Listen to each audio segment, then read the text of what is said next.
Ces 5 mots, Coupe d'Afrique des Nations, ont été pendant 12 jours à l'affiche de 2 villes, Yaoundé et Douala, sur les lèvres de toute une nation, le Cameroun, et dans les cœurs de toute l'Afrique.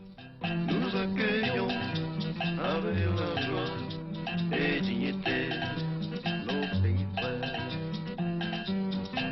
Les spectateurs camerounais, enthousiastes, étaient venus par dizaines de milliers pour l'amour du football, mais, il est vrai, aussi, pour assister surtout à la victoire de leur équipe face aux 7 autres nations qualifiées.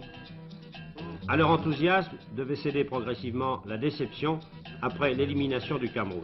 Bienvenue dans notre chère patrie.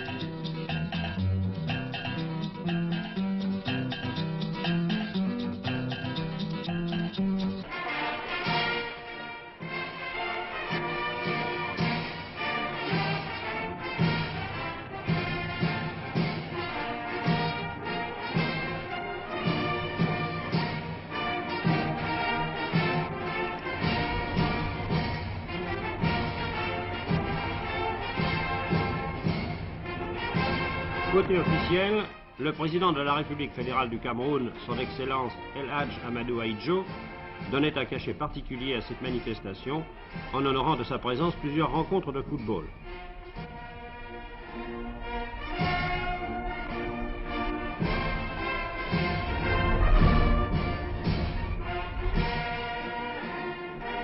Ce jour-là, le président déclarait solennellement ouverte la 8e Coupe d'Afrique des Nations.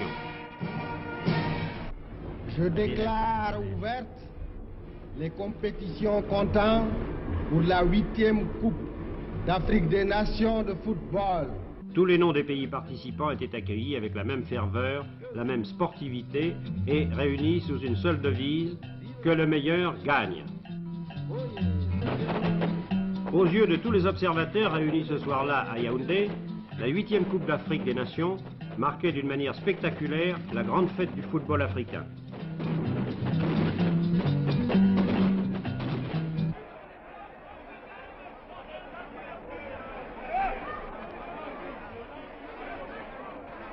Le président Ahidjo donnait alors symboliquement le coup d'envoi des compétitions.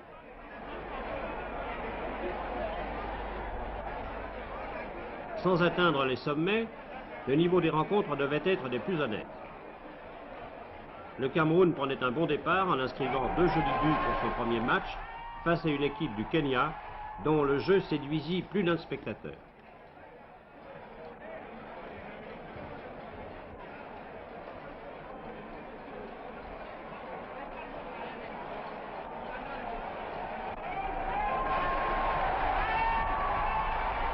Sans convaincre, le Cameroun se qualifiait pour les demi-finales. Quant au Kenya, en l'absence d'un buteur, il était éliminé. Avec le deuxième match Togo-Mali, journalistes de tous les pays se souviendront de la remontée des Togolais face aux Maliens. Mais cela leur sera insuffisant pour se qualifier pour la phase suivante de la Coupe. À Douala, pour le groupe B, le choc Zaïre-Congo était craint par certains, mais attendu de tous. Le match devait d'ailleurs se dérouler dans une parfaite correction. Quelques émotions cependant pour ce joueur zaïrois, mais finalement plus de peur que de mal.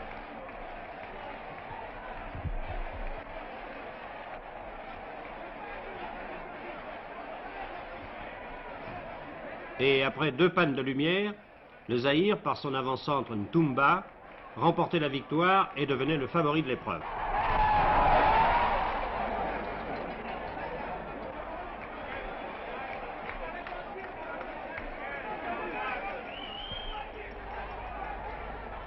« 2 mars, demi-finale à Yaoundé.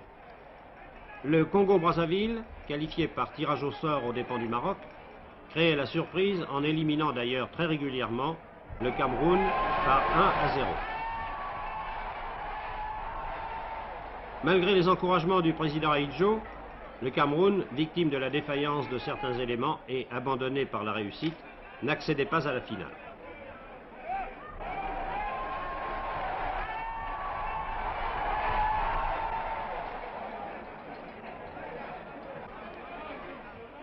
Trois jours plus tard, apothéose avec une finale un peu inattendue.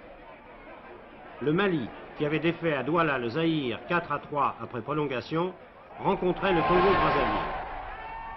Le Mali, en première mi-temps, prenait l'avantage par un but de Diakité, mais en seconde mi-temps, la logique du sport était une fois de plus battue en brèche quand, par 2 fois, le Congolais Mbono permettait à son équipe de prendre l'avantage. Après l'égalisation, 2 minutes plus tard, Mbono inscrivait un deuxième but de toute beauté.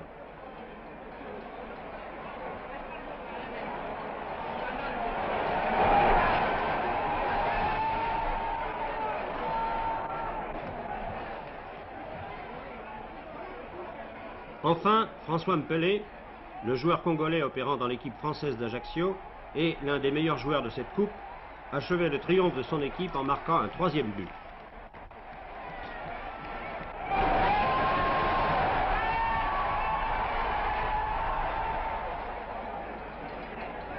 La victoire ne pouvait plus alors échapper à l'équipe congolaise. Une dernière réaction des avants maliens, privés, il est vrai, de Salif Keïta, blessé, leur permettait de réduire la marque par Moussa Traoré.